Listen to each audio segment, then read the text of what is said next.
Hey, you're still living a cramped life all alone because of your infertility issues, right? Well, my wife and I just had a lovely baby. I could let you hold the baby if you like.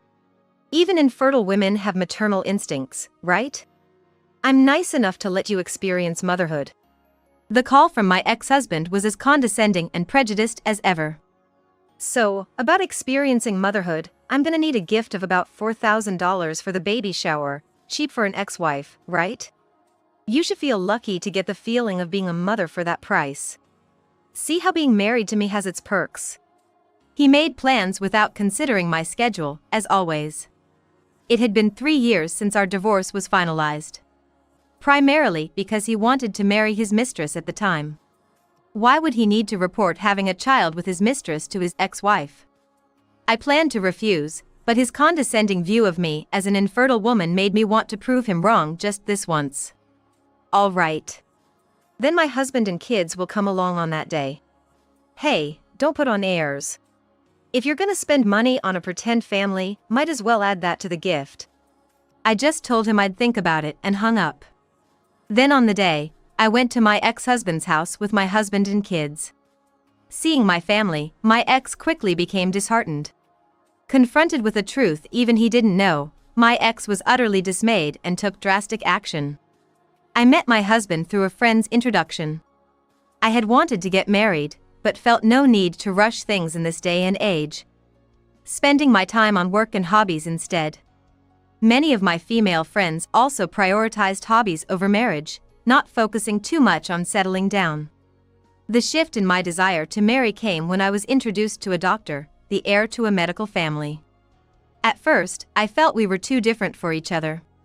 However, after meeting him, I found him to be very earnest, striving hard to take over the hospital his father ran. In fact, he was a sincere doctor at a university hospital, committed daily to the advancement of medicine and caring for patients. I was moved by his dedication and wanted to be supportive. I respected his efforts and wanted to help him in his life. We were welcomed by his parents and started our married life less than a year after meeting. I chose to be a housewife to support him. He never specifically asked for this, but appreciated having someone to take care of things at home. To help him reach his goals, I even studied nutrition. After finishing my courses and finding more free time, we began trying to conceive. Despite our efforts, aligning with my fertility schedule, we saw no signs of pregnancy for 2 years. I suggested we get medical advice, but he strongly refused. Eventually blaming me for our troubles. Our conversations dwindled, and he began avoiding intimacy on fertile days, coming home later and later. After 6 months, he hardly came home, claiming overnight shifts. I felt avoided but made efforts not to show it.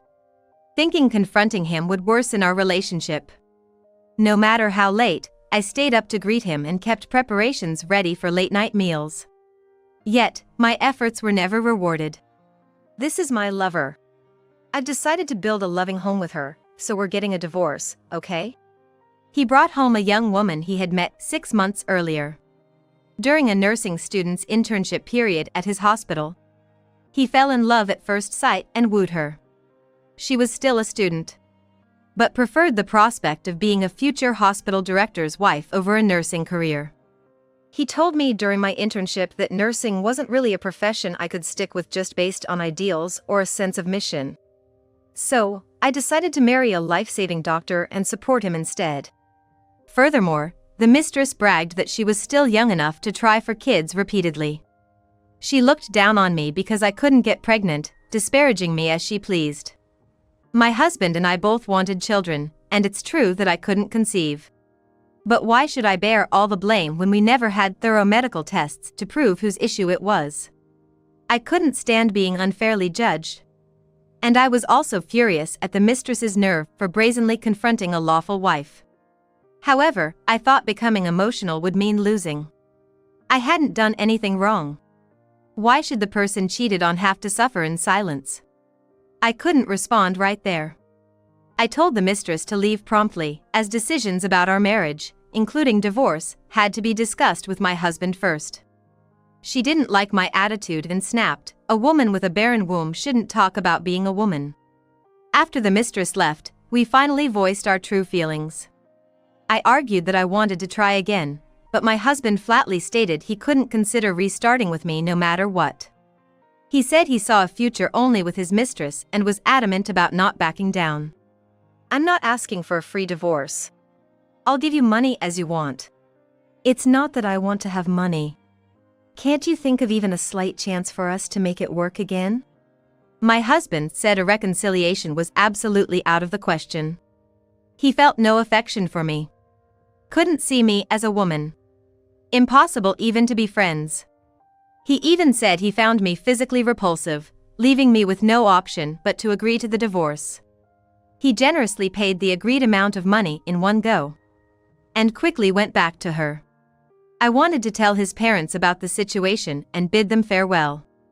As I've said before, his parents had welcomed me into their family and we had maintained good relations. So I felt very sorry that our marriage had ended in divorce. However, my husband seemed displeased with my suggestion. It's all in the past, so I'm just going to say this. Our parents were really disappointed that we didn't have kids. They didn't want you to hear, but they said they didn't need a wife who couldn't produce an heir. Hearing this from my husband, who had been pretending that his mother was kind to me, was honestly shocking. I had thought we had a good relationship, but it turns out his parents, especially his mother, hadn't welcomed me warmly. After hearing this, I became afraid to meet his parents. Filled with anxiety that they might vent their long-held frustrations. My husband, seeing how I felt, suggested it would be safer for each of us to report to our parents separately. I won't speak ill of you, so leave it to me to talk to my parents, he said, and I went along with his suggestion. This divorce made me feel betrayed by everything I believed in, and I fell into depression. For a while, I could manage to live, and I withdrew into my home. Calls from his parents came repeatedly. I didn't answer, not knowing what they might say. Or if they would blame me for the divorce. It might sound like paranoia, but eventually, the calls from his parents became a source of dread, and I blocked them. Once the calls stopped, I felt slightly relieved, and over time, I forgot about blocking his parents as years passed. 3 years later, with support from people I could trust, my depression had lifted, and I was leading a normal life. Confident enough in myself again. Then, out of the blue, my ex-husband called. Since our divorce, I hadn't heard from him at all and hadn't even bothered to delete his number or block it. If it were during my depressed days, I might have suspected that his parents were using him to get in touch with me. But now, no longer suspicious of others' actions, I answered the call from my ex-husband. I thought my ex-husband might have had some urgent matters, but he began boasting proudly about how happy he was since remarrying his mistress after our divorce. It seemed he hadn't called just to flaunt his happiness. While I passively acknowledged his bragging about his bliss, he suddenly demanded a celebratory gift because he had a child with his mistress. 3 years after our divorce, with absolutely nothing in common between us anymore, I flatly refused to give any gift. Given your infertility, any celebratory gift from you would just be a waste, wouldn't it? Since you don't have a womb capable of getting that back. It appears my ex-husband still believes the reason we didn't have children was my fault. Even after 3 years, he mocks me as a failure of a woman. With just a decorative womb, you must be living a lonely life, right? As if a woman who can't have children doesn't deserve happiness. This provoked me, and I impulsively decided to go give him gifts, taking my husband and child with me. Your husband? Kids? Must be a pretend family, right? Pathetic woman. It seems my ex-husband believes I must live a miserable life alone. Holding back my desire to retort, I simply told him the date I would come and hung up. About my husband and child, they are not a pretend family.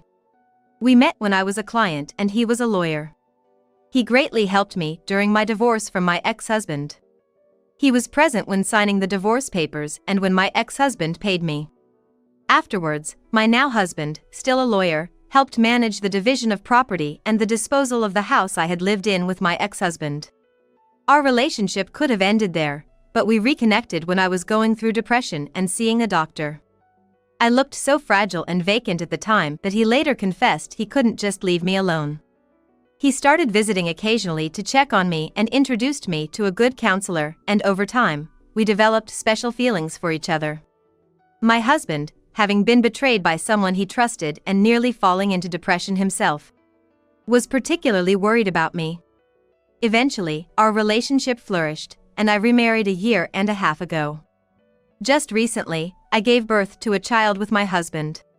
When my husband came home, I told him about the ex-husband's demand for a celebratory gift.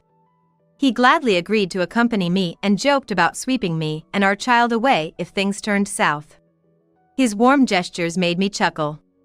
I had been devastated when I divorced my ex-husband, but meeting my current husband showed me that all the detours in life weren't in vain.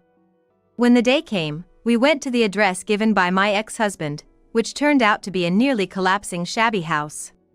Luckily, his place was on the first floor, but the stairs to the second floor looked like they could collapse at any moment. The house I had lived in with my ex-husband had a basement and cost several $1,000,000 when purchased. The mistress disliked the ex-wife's house, and it was too large for me to live in alone without any pleasant memories, so I decided to let it go. I heard it sold for a fair price, but I was shocked that within 3 years, a person could so drastically downgrade their living situation. However, I've heard of people who spend their money on other things and don't care much about where they live. My ex-husband wasn't that type, but maybe he had just adjusted to a simpler life, I thought, and pressed the doorbell. The man who came out bore a vague resemblance to my ex-husband, and the mistress was nowhere in sight. They were both dressed in mismatched clothes that could hardly be called fashion. The hems were frayed, and a foul smell wafted out, making me pinch my nose. My ex-husband looked at me, then at my husband standing next to me, and his face showed surprise. Bringing a lawyer just to deliver a simple celebratory gift? How paranoid can you get? I hate that victim mentality. Come on, hand over the gift. My husband had acted in the interest of his client, but to my ex-husband, he was an unwelcome reminder of that time. Thinking I had hired that lawyer again, I clarified that he was not my lawyer today but my husband, which briefly changed his expression before he demanded the gift again. Before handing over the gift, I told my ex-husband there was something I needed to say first. He showed an annoyed attitude, but after I showed him the envelope for the baby gift, he reluctantly agreed to listen. When the discussion about remarriage came up, I bravely underwent fertility tests. The results showed no issues, and after remarrying my current husband, I quickly got pregnant and gave birth to this child. I showed the baby I was holding to my ex-husband.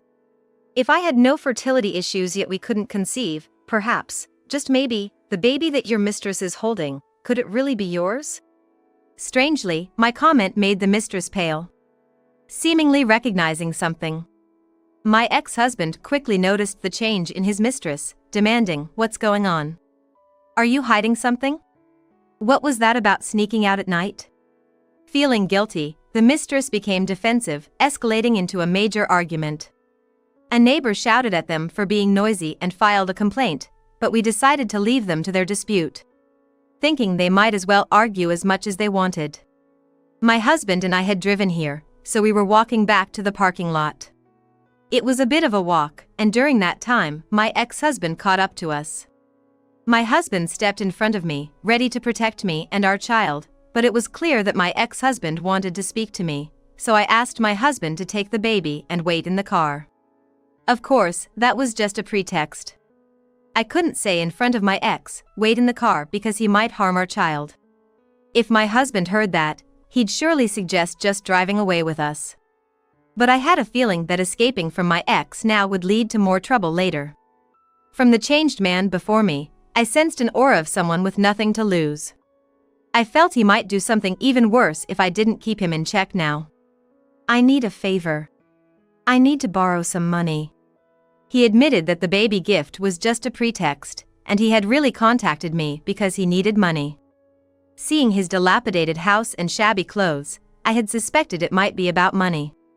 "Why don't you ask your father first? He's a hospital director, he can surely support his son's family, right?" My father-in-law wasn't extravagant, but he wasn't stingy either. I remembered times when he didn't hesitate to spend money when necessary. "That won't work. He knows everything. Turns out the mistress had bragged to a training colleague, which sparked rumors at the university hospital where my ex-husband worked that a doctor was hitting on a nursing trainee. One of the doctors at the hospital, who was a contemporary of his father, asked him what was going on. His father found out everything, including my ex-husband's affair, his pressure on the trainee, and even crossing the line with her. Not to mention that he had pushed for divorce from me wanting to marry his mistress. His parents were furious. They didn't cut him off for having an affair at work, but being married and behaving like that, they finally cut ties with him. Moreover, they cancelled the talks of him taking over the hospital, and it was made clear he would no longer be affiliated with it. My ex-husband was just an ordinary doctor, not someone who had developed a special surgical method or was doing research on rare diseases. He had been sincere with patients before, but after meeting his mistress, his attitude became arrogant. The hospital didn't want to make a fuss as he wasn't worth keeping for his skills alone, so they didn't denounce him for the backlash he faced. Eventually, the rumors grew and distorted the truth, walking on their own. Feeling uncomfortable, my ex-husband resigned voluntarily and found another job at a different hospital. However, the doctor community seems connected, and rumors of his salacious love affairs followed him everywhere, leading him to make mistakes even beginners wouldn't make. He made a terrible misdiagnosis, resulting in a lawsuit from a patient's guardian. He overlooked a clearly marked allergy on a chart, leading to a procedure that caused a temporary cessation of breathing. Another patient also sued him after a similarly arrogant examination.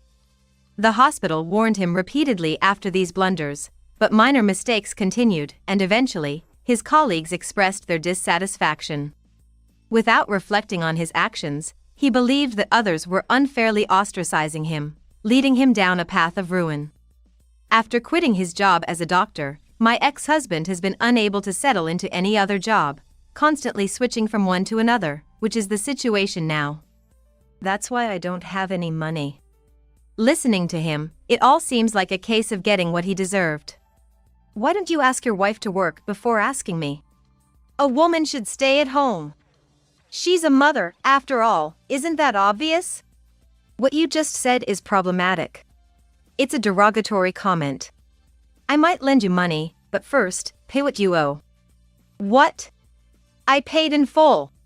You looked down on me for being infertile, right? In the end, it turns out I had no issues. So, I'll be asking for additional compensation for those harmful comments. Luckily, my husband is also a lawyer. Shall we settle this quickly? When I suggested we talk in the car, my ex-husband, realizing what he might be faced with, turned pale and ran off as fast as he could. Talking about money seemed to be an effective way to drive him away. As I got into the car, my husband asked, "Are you okay?" I said we'd talk it over with a lawyer, and he ran away, I replied, and he told me he had been worried sick, asking me not to go too far next time. I felt deeply loved by my husband, which made me very happy.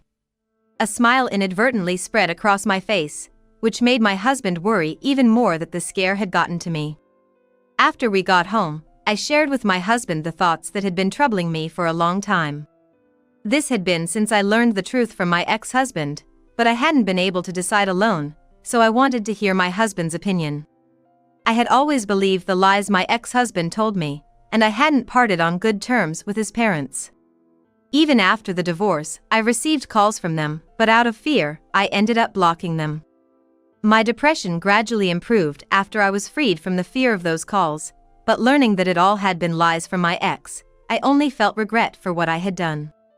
I couldn't help but think they might be offended by how I had reacted. What do you want to do? Are you okay with having regrets like this? Whether I contact them or not, I feel like I'll regret it either way. If you're going to regret it either way, isn't it better to act and regret that? Doing nothing will leave you with regrets forever. Besides, if his parents didn't forgive your ex for his infidelity, I don't think they'd start speaking ill of you now. Encouraged by my husband, I decided to contact his parents. After several rings, I heard my former mother-in-law's voice. When I introduced myself as her ex-daughter-in-law, she sighed in surprise and then kindly asked, "How are you?" She apologized for my ex-husband's selfish infidelity and for everything concerning the divorce. I also apologized for believing my ex-husband's claims about their true feelings and blocking their calls. I should have talked to you about it. Actually, my son was a child born after unusual infertility treatments back in the day. His mother shared how she had been bad-mouthed by her mother-in-law for not getting pregnant quickly and how her husband had defended her, eventually suggesting they try fertility treatments. Times were different, and she assured me that she never once thought ill of me for not getting pregnant. On the contrary, she was shocked that her son would say such things behind their backs and repeatedly apologized, lamenting how she must have failed in raising him. She also revealed new information. It turned out that the child my ex and his mistress had was not biologically his. Raising a child that's not his blood felt disgusting to him. He didn't want to spend his hard-earned money on someone else's child, so it seems they'll be divorcing soon. His parents had let him go, saying he was an adult and should live as he pleases. But my ex had the audacity to ask if he could return to his parents' home. They firmly refused, telling him that, after living as he pleased, he should continue to do so on his own.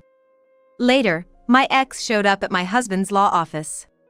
He demanded, in a condescending tone, that his divorce and alimony cases be handled for free. When my husband firmly refused, my ex-husband lost it in the law office, shouting, "Aren't lawyers supposed to defend the weak?" He then caused a huge scene, scattering fire extinguishers around. The police were called, and after they took him into custody for a while, he was released. This incident caused further trouble in his relationship with his mistress. The mistress had been upset about becoming the wife of a hospital director, but now she was the wife of a criminal. Eventually, they ended up going to court, but as they each had to borrow money for legal fees, it seems they fell into a massive debt. Given their jobs, my ex-husband and his mistress likely couldn't borrow from legitimate sources and must have resorted to lenders with high illegal interest rates. Meanwhile, I'm living happily every day with my husband and child. My husband and I have lively discussions about whether our child should call us mommy and daddy or mom and dad. Strangely, I'm still in touch with his parents. It feels like they're friends from another generation, and updating them on our child's progress has become the norm. As for what became of my ex-husband and his mistress afterward, no one knows. They might be struggling somewhere, but with my busy daily life, I don't have the time to worry about it. I'm focused on enjoying my child's growth with my husband. Are you kidding me? Faking sickness? Do you have any idea what I went through? It wasn't a fake. I really had a heat stroke. The reason my mother-in-law was so angry was that I couldn't attend my father-in-law's funeral. It's not like I didn't want to attend the funeral. That day, I felt ill from the morning. I had symptoms of heat stroke and couldn't even stand up. I deeply regretted not being able to attend. But my mother-in-law didn't care about that. She yelled at me. "Heat stroke? You could have come if you really pushed yourself." I was so weak I couldn't even stand. I thought I'd be more of a bother if I went. "Stop messing around. I don't want to hear your excuses." After our argument, my mother-in-law pushed me hard. Oh no. The place where we had our argument was right at the top of the stairs. Losing my balance after she shoved me, I tumbled down the stairs. Suddenly, my mother-in-law shouted, "Watch out!" It took me a second to understand, but I saw her beloved dog at the bottom of the stairs. Even if she told me to avoid it, I had no choice but to collide with the dog. My name is Amy. I'm turning 26 this year. I've been married for 2 years to my husband, Kevin, who is 4 years older than me. We don't have kids yet, but we live happily together. Did you go to my mom's again today? Yeah. Sorry you have to do that every day. Ever since we got married, I started a part-time job at a local supermarket. But every day after work, there's a place I must visit, my in-laws. My mother-in-law is a stay-at-home mom, but she never does any housework herself. You gonna keep working after marrying Kevin? I plan to. Why not switch to part-time? Then come to our house every day and help with the chores. Your domestic skills will improve, right? If you don't like it, then you shouldn't marry Kevin. I see. During our first visit to my in-laws' house for introductions, I had a moment alone with my mother-in-law. That's when she set this absurd condition for our marriage. So? What's it gonna be? You gonna do it? I understand. I'll do it. Honestly, I wanted to refuse such a ridiculous condition. But I wanted to marry Kevin, so I reluctantly agreed. I've been going to my in-laws' house every weekday to do chores since then. I'm told not to come on weekends because my father-in-law is home. She probably doesn't want him to find out.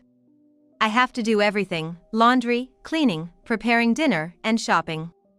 On Fridays, I also have to prepare meals for the weekend. It must be tough for you every day. You can take a break once in a while, you know? Yeah, but I'm okay. My husband, seeing how exhausted I look every day, tries to comfort me with kind words. If I didn't have to go, I wouldn't. Not only do I have to do chores at my in-laws' place, but I also have to handle our own home. I once pleaded with my mother-in-law to let me have a day off. But she coldly suggested, "Oh, really? Then we don't need you in this family anymore. Why don't you divorce Kevin and live a carefree life on your own?" I don't want to divorce. My parents were so thrilled about our marriage. So, it's been hard for me to tell Kevin that it's too much for me. How much longer will this continue? Physically and emotionally, I felt I was reaching my breaking point and had dark thoughts every day. But I never imagined things would escalate so much with my mother-in-law. One day, after finishing my part-time job, I went to my in-laws' house as usual. My mother-in-law had a grave expression on her face. "What's wrong?" "Oh, Amy. It's nothing." Despite saying it's nothing, her face was somber and her voice was low. She was clearly not her usual self. I should have let it be, but for some reason, I was concerned and asked her again about it. "You clearly look upset. What happened?" "Well, my husband has been diagnosed with colon cancer. They've given him only a short time to live. He's been urgently hospitalized, and he might not come back home." "What?" I hadn't seen my father-in-law recently, so I had no idea he was suffering from such a severe illness. Being told about the limited time he had left, I didn't know how to comfort my mother-in-law, and I fell silent. "You don't have to be down too. Just go home for today." "Do you not want me to do the chores?" "I just want to be alone today." "So, no need for chores." As my mother-in-law said, I left their home that day. But thinking about it, it's quite heartbreaking. If my husband, Kevin, had such an illness, it wouldn't be someone else's business. My mother-in-law must have been devastated. I decided to give her some space, and I didn't go to their house the next day. However, the day after that, she called. "Hello. How are you? Why didn't you come yesterday?" "I thought, since you were feeling down." "That's no excuse. Come over now." She didn't have to get so angry. After she hung up abruptly, I headed to their house immediately. "You worthless daughter-in-law! The laundry's piled up, and I couldn't even eat dinner yesterday. Get to work! And while you're at it, take care of the dog." Entering their living room, I was met with a chaotic scene of clothes strewn everywhere. How could they make such a mess in just a day? In a way, that's quite a talent. I'll get right on it. I started by picking up the clothes scattered on the floor and began doing the laundry. And there was such a pile. While I was operating the washing machine, my mother-in-law called from the living room. "Why are you just standing there? Hurry up and clean." I know. I held back from retorting. If I talked back, she might threaten divorce again. She instructed me to clean the room where her beloved dog stayed. Ugh. What's that awful smell? That room didn't have air conditioning. The poor dog living in such conditions was pitiable. Moreover, its waste was left untouched, creating a terrible stench. "You should take better care of the dog." "I know. This is to get back at you." If you care about the dog, then why? While listening to my mother-in-law, I was thinking that internally. After that day, my mother-in-law's mistreatment escalated. Taking advantage of my father-in-law's absence, she started summoning me not just on weekdays but on weekends too, burdening me with all sorts of chores. Ultimately, I even ended up having to walk her dog. Living this way, I lost a significant amount of weight. I was sleep-deprived, waking up early, and looking after my own home became quite a challenge. Then, 6 months after my father-in-law's hospitalization, he passed away after his long battle. "David!" My mother-in-law cried out in the hospital room. I also shed tears, watching that scene. Though I hadn't seen him much recently, he always cared for me when we did meet. It was heartbreaking that he was gone. I wanted to pay my respects and gratitude at the funeral. But the next day, I woke up feeling extremely ill. I wanted to bid him farewell with all my gratitude. However, the next morning when I woke up, I felt terribly ill. It was hard even to stand up. I had been making various preparations for my father-in-law's funeral, but symptoms similar to heatstroke began to manifest. Gradually, my hands and feet started cramping. "Hey, are you okay? You look pale." Kevin voiced his concern around noon. Apparently, my complexion was very off. "Yeah. I feel awful. My hands and feet are cramping. Might be heat stroke. Don't overdo it, okay?" "Yeah. I think I'll be okay if I just rest a bit." I reassured Kevin and decided to rest in a cooler room. However, even when it was time to head to the funeral, my condition didn't improve. "I'm sorry. I'm not feeling well. If I go like this, I might just be a bother." "It's all right. Amy, why don't you rest at home? I'll explain everything to everyone." "I'm so sorry. I couldn't be there for your dad's last moments." "Don't apologize. It's only natural to prioritize your own health. Make sure you get some good sleep, okay?" Reassured by my husband's kind words, I saw him off as he left for the funeral and, feeling relieved, I soon fell asleep. When I woke up and checked the clock, it was just past 5 a.m. the next morning. What? I slept that long? I was surprised at how long I'd been out. But thanks to that, I felt completely refreshed. As I went about my usual routine, making breakfast and cleaning up, my husband woke up. "Good morning. Did you sleep well?" "Good morning. Thanks to you, I'm feeling great now."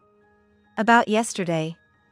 I explained everything to Mom, but she's really upset you didn't attend the funeral."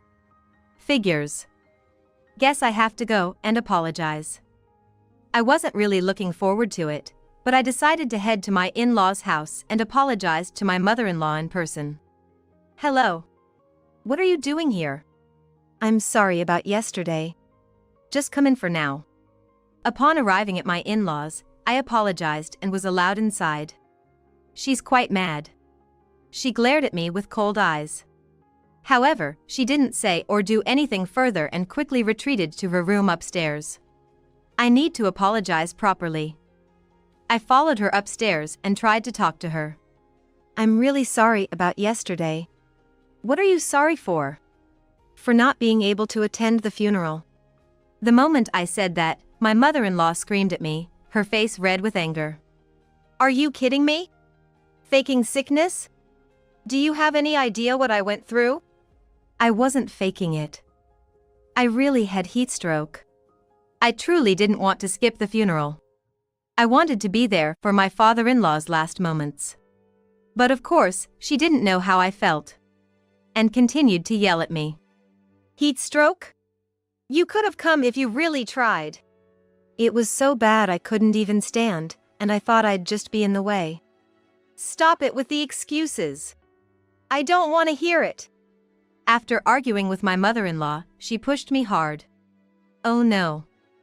The argument took place right at the top of the stairs. Losing my balance, I tumbled down the stairs. Suddenly, she shouted, "Watch out!" In a split second, I realized her beloved dog was at the bottom of the stairs. Even if she told me to watch out, there was nothing I could do. I ended up colliding with the dog. What have you done? Frantically, she rushed down the stairs. Ignoring me, she was only concerned about her dog. So, in her eyes, I'm less important than the dog. As I faded into unconsciousness, that thought lingered in my mind. When I woke up, I was in a hospital bed. Huh? The hospital? Why? I was disoriented, looking around in confusion. Amy! You're awake! Thank God! My husband was beside the bed, relief evident on his face. Why do you look so upset? I fell from the stairs. Oh, I remember now. I recalled being pushed down the stairs by my mother-in-law. She told me you slipped and fell. I was so worried. Slipped? Did she tell you that? Yes, why? She pushed me, and now she's lying about it. My mother-in-law seemed to have given false information to my husband. No, it wasn't like that. Your mother actually pushed me. What? You're kidding, right? I'm not kidding. When I apologized for not attending your dad's funeral, she got heated and pushed me. I remember colliding with her dog after that, but... Hearing the truth from me, Kevin buried his face in his hands. Well, it's no wonder. His own mother did something almost murderous. Mom did that. I'm so sorry, Amy. Kevin said and then staggered out of my hospital room. Luckily, I only suffered bruises and was discharged the next day. There's still a bit of pain, but it shouldn't interfere with daily life. I'm home. As I entered the house, I could hear Kevin arguing with his mother from the living room. What have you done? I've told you, I didn't do anything. What's all the fuss about? I opened the door to the living room where they were arguing. What's going on here? I got home and was confronting Mom about what you told me yesterday, but she insists it didn't happen. I didn't do anything, right? The nerve of her to play innocent in front of me. I can't believe her. More importantly, because of you falling down the stairs, my dear dog got hurt. Aren't you going to apologize for that? Ah, that dog. Glad it was only injured. But is she serious? She's the one who should be apologizing. My anger towards her started to bubble up. If you don't say anything, how will we know? Can't you apologize? If you can't, maybe you shouldn't be with Kevin. Should I help you guys divorce? That's enough. I've had it. Having reached my limit, I decided to vent all the frustration I've been holding back on her. If you want a divorce, go right ahead. But aren't you the one who needs to apologize? Sure, I'm sorry for injuring your dog. But this was all because of you. If you hadn't pushed me, none of this would have happened. What? Do you have any proof that I pushed you? If that's how you want to play it, that's fine. Maybe I should have the police investigate this as assault? If she thinks I'm just going to let this slide, she's mistaken. But the moment I mentioned the police, her face turned pale. The police? You're exaggerating. Exaggerating? I lost consciousness because of what you did. It was fortunate that I only got bruises, but what if it had been worse? What if I had died? You'd be arrested for murder, wouldn't you? That's... So, what will you do? Apologize? She looked like she was about to cry. She must really not want to get involved with the police. But instead of apologizing, she just stood there silently. Losing his patience, Kevin started yelling at her. What's it gonna be, huh? Say something. Weren't you the one who said silence won't solve anything? I'm sorry. I promise I won't do anything like this ever again. Please forgive me. It took her son yelling at her to apologize? She clearly doesn't take me seriously. Even though she apologized, deep down, I felt resentment. Well, all right. I'll let it slide just this once. Really? She looked relieved, probably thinking I had forgiven everything. But she's mistaken. I was only forgiving the incident with the stairs. She thought I'd forgive everything she's done? Boy, was she wrong. I confronted my mother-in-law and said, as for this incident, sure, but I'm not gonna let go of everything else. Every single day, you took advantage of me. Cleaning, laundry, cooking, shopping. You dumped everything on me. Every time I tried to refuse, you'd threaten me with divorce. I'm fed up. I never want to see your face again. Just get out of here. Ah. I'm so sorry. In sheer fear, my mother-in-law's voice wavered, and she slumped to the ground. It seemed her knees had given out, unable to get up. Looking down at her, I pressed on. Don't you dare dump your chores on me again. And if you try anything like this, I won't hesitate to call the police. Got it? Now, get out of this house. Yes. I'm sorry. The tables had turned. Completely terrified of me, my mother-in-law crawled out of the living room and left my house. Phew, that felt good. Amy, when you get mad, you're kinda scary. Well, maybe if you take me lightly, you'll end up like your mother. I'd never underestimate you. I'll take it to heart. After my mother-in-law left, Kevin and I had that conversation. In the past, I was constantly threatened with divorce by her, never really able to speak my mind. This incident allowed me to finally give her a piece of it, a silver lining in an unfortunate situation. Thinking about it, no one can force someone to divorce. Back then, I felt cornered, unable to think clearly. At least now, I don't have to visit and take care of her anymore. She's gonna have to step up and do her chores. A week later, I was back to my peaceful routine. The bruises from the fall had healed, and I felt no pain. What made me happiest was not having to go to that stressful house every day. After finishing my part-time job, I returned home to relax and do housework. The simple joys in life felt so rewarding. I'm home. Kevin returned from work, though he was later than usual. Welcome back. You're late today. Did you have overtime? No. I went to check on my mother. Right, I might have cut ties with her, but she's still Kevin's only remaining family. Oh, I see. How's she doing? Is she okay? But as I asked, Kevin's face darkened. I thought, could she be sick? If so, I'd genuinely feel sorry for Kevin. Losing both parents to severe illness one after the other. Such thoughts crossed my mind, but it turned out I was mistaken. She's not doing any housework.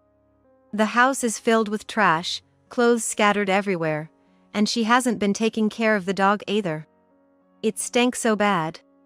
Really? She probably forgot how to do housework since she always relied on me. But, when I yelled at her, saying if she can't clean, I'll put her in a care facility, she quickly started cleaning. It's just unbelievable. After being disappointed by her son and abandoned by her daughter-in-law, she's reaping what she sowed. 6 months later, Kevin occasionally visits her, but she's still as lazy as ever. But I've got my own life now. I've decided to live happily with Kevin and our unborn child, without any interference. You can't even cook a meal, you trash. Go freeze in the backyard. With that, James shut the window and locked it.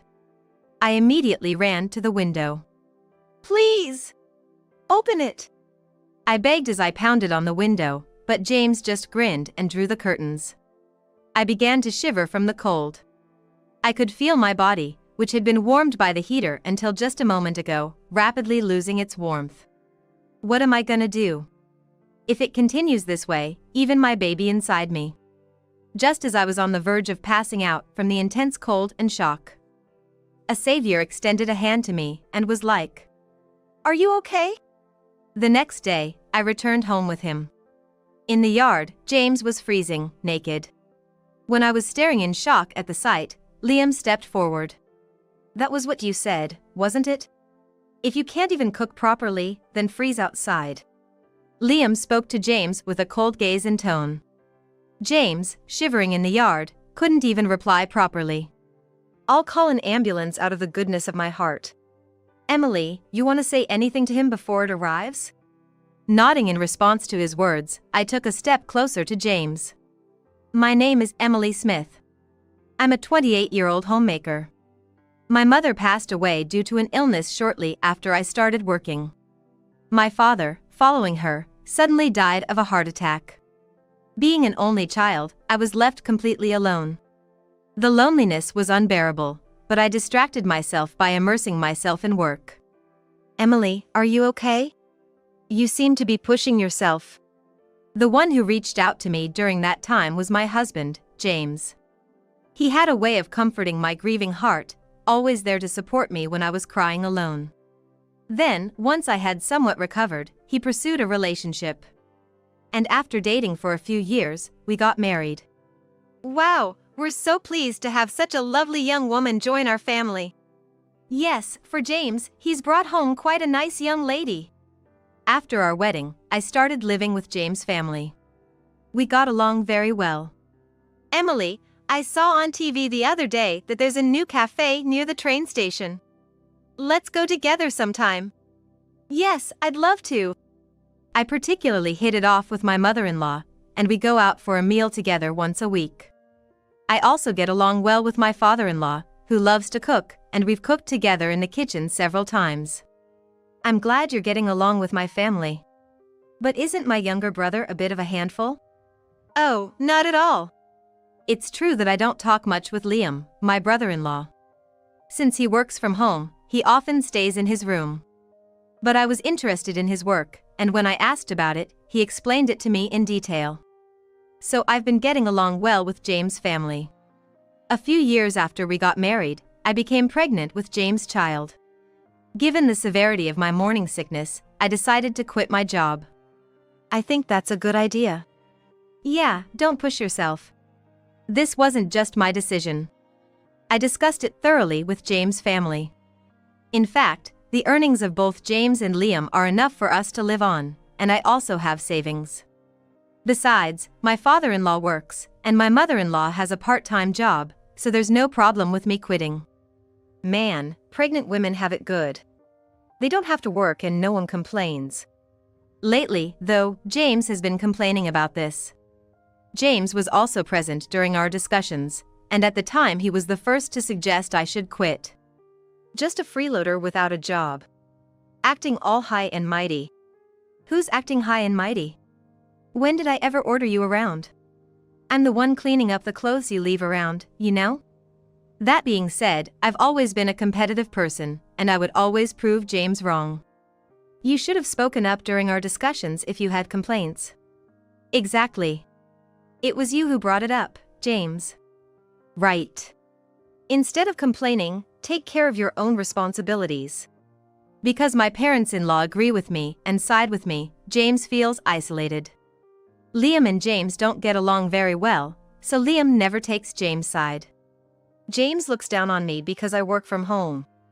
He doesn't listen to me and doesn't consider me a help at all. That's what Liam murmured. That's why Liam doesn't even join such conversations. James doesn't like this situation, and when we're alone, he complains even more. Just because my family likes you doesn't mean you should get too cocky.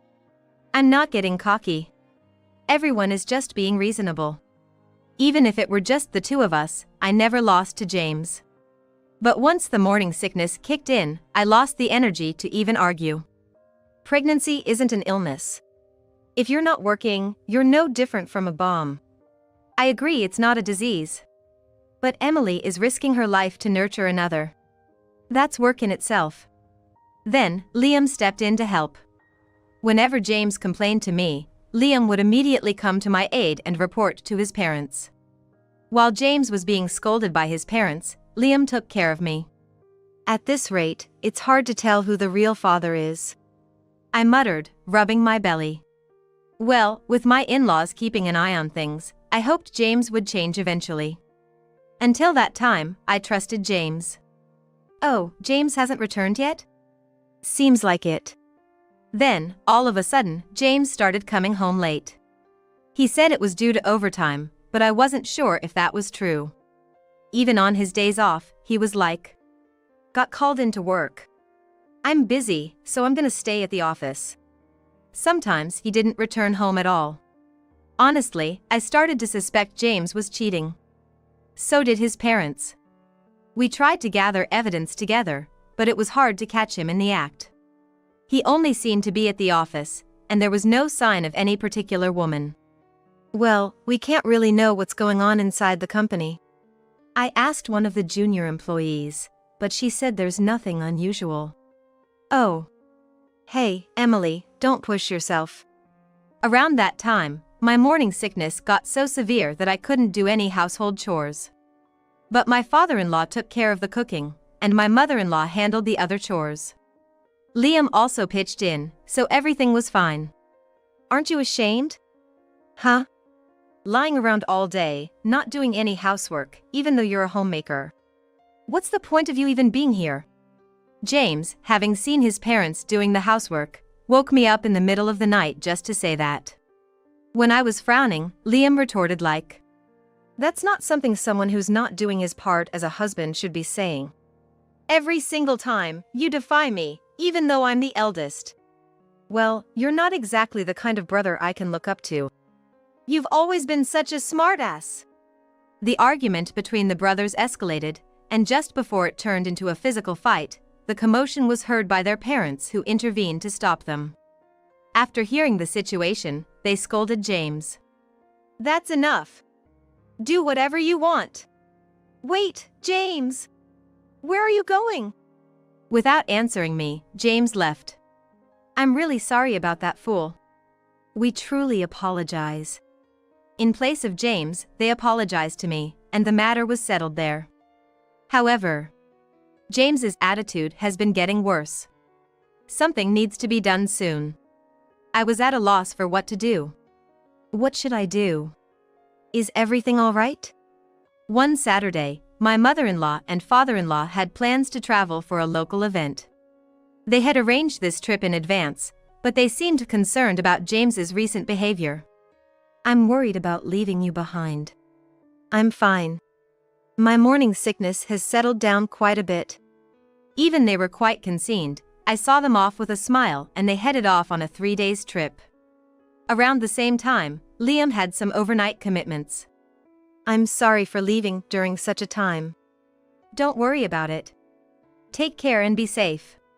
Not long after my mother-in-law and father-in-law left, Liam departed as well. That day, unusually, James was home, though he was still asleep. I was like, "Well, I've got things to do," and got up. Honestly, I was not feeling my best.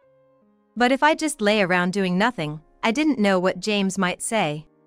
Thankfully, there were plenty of dishes that my father-in-law had prepped and stored in the fridge. I began cleaning and doing laundry, taking it slow and easy on myself. "Hey, breakfast." "Oh, just woke up?" James finally got up close to noon.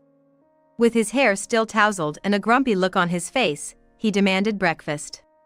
I rolled my eyes and pulled some leftovers from the fridge. "What's that?" "Huh? You mean the leftovers your father made? You, being a homemaker, can't even cook?" That remark irked me. Why do I have to hear this? Does he not realize I'm carrying his child? There's no justification for such a comment. "Sorry, right now my job is to take care of my baby in my belly. Adult care has been on the back burner." "How dare you talk like that to your husband?" Just as James shouted at me, the door was flung open with a bang. Standing there was Liam. I could hear shouting all the way outside. "You, shut in." James shot Liam a dirty look and headed back into his room, murmuring some curse words under his breath. Just as I thought James made a noise, he seemed to leave the house. Liam sighed heavily. "You okay?" "Yeah." "What brought you here?" "I came to pick up something I forgot." Saying that, Liam looked at me with a worried expression. I chuckled, thinking how much he resembled his mother. "It's okay, you know. Go on, be on your way." "I'll be going then." Liam looked back at me hesitantly before finally leaving. I wondered, where did the James the first met back then go? At this rate, a divorce, but I still want to be family with my in-laws. Feeling suddenly exhausted, I decided to lie down. And as I closed my eyes, I drifted into a deep sleep. "Emily, time to wake up." Oh. As I hurriedly sat up, I met James's eyes, who was giving me a wry smile. I must have dozed off completely. I'm gonna get an earful from James again. I'd let you sleep, but it's already evening, he said, surprising me with his gentle tone. My eyes widened in shock. James was like, I've prepared dinner, so when you're up, come join me. With that, he left the room. There was a blanket over me, and I couldn't help but wonder if James had covered me. I headed to the kitchen.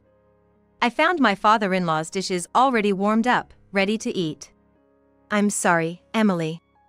James was like. When I heard we were having a child, I was ecstatic.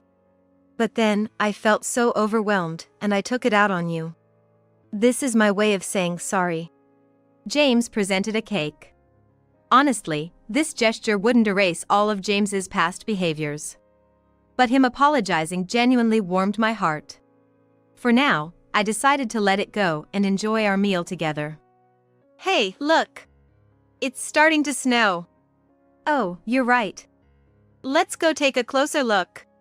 Saying that, James headed towards the porch.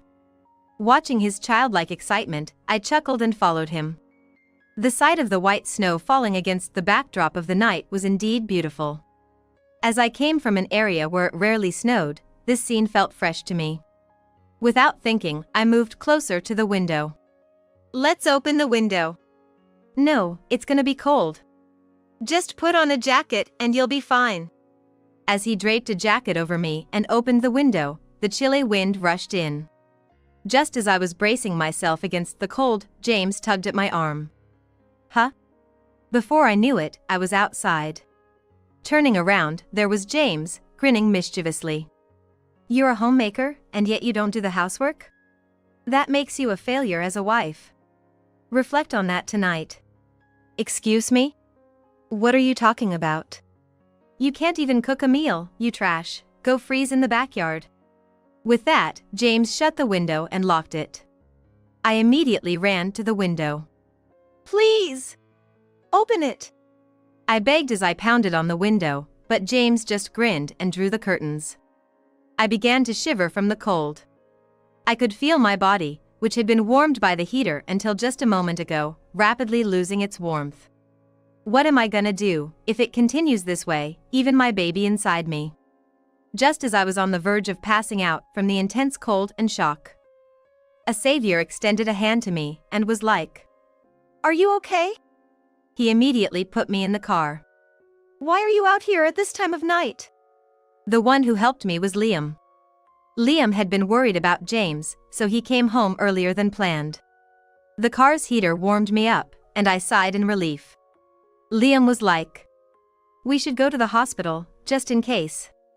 He drove me to the hospital. Thanks to Liam's quick response, fortunately, both my baby and I were fine.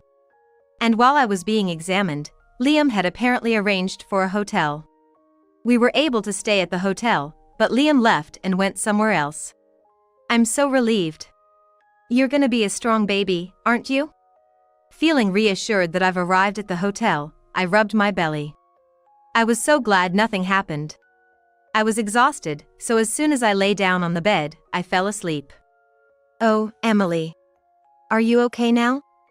Yes, completely. Thank you so much. No worries. Shall we go? The next day, I returned home with him. In the yard, James was freezing, naked. When I was staring in shock at the sight, Liam stepped forward. That was what you said, wasn't it? If you can't even cook properly, then freeze outside. Liam spoke to James with a cold gaze and tone. James, shivering in the yard, couldn't even reply properly. I'll call an ambulance out of the goodness of my heart. Emily, you want to say anything to him before it arrives? Nodding in response to his words, I took a step closer to James. It's because of you that our baby was almost in grave danger. I will never forgive you. Just you wait. Then James was taken to the hospital, and I asked Liam what had happened last night. After dropping me off at the hotel, Liam sneaked back home alone. At home, he found James sleeping in the living room stripped down, and a woman who appeared to be his mistress was there as well. He brought his mistress home thinking we wouldn't be around. And with you locked out, he seemed pretty confident. Liam, burning with rage, apparently threw James out of the house in his birthday suit. Liam was like, "Now see who's the real trash. Think about it all night." He then grilled the shocked mistress for information, got evidence, and forcibly sent her back to her place. It turns out she also had a family, and by the time he informed them of everything, dawn was approaching. He took a short nap in the car and then came to pick me up. That's how it all went down. I've spoken to my parents. They said they're gonna come home today. He told me with a gentle smile and stayed by my side until they returned. It's gonna be okay now. Liam, thank you so much. Nah, I just did what had to be done. Thanks to him, I could feel safe at home. Emily, I'm so sorry. That idiot, I can't apologize enough. They apologized immediately upon their return and went straight to giving James a piece of their mind. James was forced to pay child support and was then decided to be kicked out. I'm so sorry. It was just a lapse in judgment. Emily, I truly love only you. But as James clung to me, I ignored him. As if it's just me. I wish he'd stop taking me for a fool. Don't look at me like that. Suddenly, James flared up, raising his hand at me. Enough is enough. My damn son! Liam grabbed and twisted James's arm. With the intervention of my father-in-law, James was easily overpowered. Emily! I really just lost my mind for a moment. Emily! I watched him being thrown out by the two men, all the while being held by my mother-in-law. He was pathetic until the very end. As for James, that's all I ever thought. By the way, Liam's pretty strong, isn't he? Considering what just happened, and the way he tossed a full-grown man outside. I was genuinely surprised by Liam's strength. Oh, yeah? He used to do combat sport back in the day. I definitely wouldn't use a move on an amateur, though. Liam, who had returned, said this with a refreshing smile. I couldn't help but feel a flutter in my heart at his smile, and my mother-in-law laughed upon noticing. With such good looks and strength, it's almost surprising he doesn't have a girlfriend. Oh, hush. Seeing him look away bashfully after my mother-in-law's remark, I couldn't help but find it endearing. From then on, I decided to stay and be cared for in my in-laws' home since I had no family or reliable person to turn to. If you'd allow, I'd love to hold your baby. Of course, anytime. Right now, the four of us are eagerly awaiting the birth of my precious baby. Upon talking to Liam, it turns out that James' affair was with a junior from his office. No wonder she wouldn't spill the beans when asked. The two of them were sneaking around and getting cozy at various spots. Once I reported it to the junior's husband, he did a thorough investigation. With that evidence, my divorce process went smoothly. Both of them got fired for fooling around during work hours and for claiming their dates as business expenses. The reason I know this is, James came back to his family's home begging like, "Please! Forgive me!" While shouting these words, he came seeking my help, but his family was like, "How dare you showing up? Don't you dare burden Emily anymore! Never show your face here again!" And with that, my entire in-laws family chased him off. Amidst all this, I found myself drawn to Liam, who was more reliable than anyone. Thank you for all the help. Well, it's only natural to want to help someone you love, right? Wait, what? Oops. Liam's face turned beet red, and seeing him like that made me blush too. Then I found out that Liam had had feelings for me for quite some time. Liam was like, "Everyone seems to dislike it when I talk about my job, but only Emily really listened to me. Seeing you appreciate my words. But, you were my brother's wife, so I always thought I should keep these feelings hidden." With that, he looked down, and I found myself doing the same. Who would have thought he felt that way about me? To be honest, I'm not looking to be with someone like that right now. I figured. But, if you can wait a little. I want to respond to those feelings. He suddenly looked up at my words. And he beamed a radiant smile at me. All right. I'm gonna give it my all to win you over. Oh. I'll brace myself then. By the way, our conversation was fully witnessed by his parents, and dinner was quite a feast. Finally, Liam has a girlfriend. Knock it off. Seeing his overjoyed mother, Liam blushed deeply and retorted. Both his father and I exchanged glances and laughed. Afterwards, I gave birth to a beautiful daughter, right on schedule. She's so adorable. Congratulations. She really looks like Emily, so cute. She's gonna be a heartbreaker. No man's gonna be able to resist. I wouldn't want to let her go, Liam said, and both his parents chided like, "You're getting ahead of yourself." I couldn't help but smile at Liam, who was fully in dad mode. Liam continued to be very supportive of me and was actively involved in child rearing. His parents were the same. Whenever I turned around, someone was always there looking out for my daughter, allowing me to raise her with peace of mind. And 100 days after finalized my divorce with James. I want to be her father. Please, marry me. Like your parents said, you're getting ahead of yourself. Oh, so dating first, right? Either way is fine with me. Liam's face lit up at my words. However, this was repeatedly followed by some good-natured teasing from my mother-in-law, who had seen everything. Meanwhile, James, after being fired, paid back the money he embezzled in one lump sum. Word is, he borrowed from some shady folks. And now he's gone missing, taken away by some menacing-looking men. Well, wherever he is, whatever he's up to, I just wish him the best. My in-laws are over the moon with their granddaughter, showing no concern about James. Liam probably doesn't even remember James existed. Years later, I happily remarried Liam. Our daughter calls him daddy, and Liam is absolutely smitten with her. The second one's gonna be a boy. Yeah? I mean, if he takes after me, that's cool, but a boy who looks like Emily would be awesome too. In my belly, I'm carrying our second child. Our daughter is super excited about becoming a big sister. Now, the entire family is brainstorming names. Looks like our daughter's suggestion might win though. I'm gonna make Emily, our daughter, and the new baby happy. You better include yourself in that too, you know? We plan to live happily ever after. All 6 of us, living in harmony and having fun.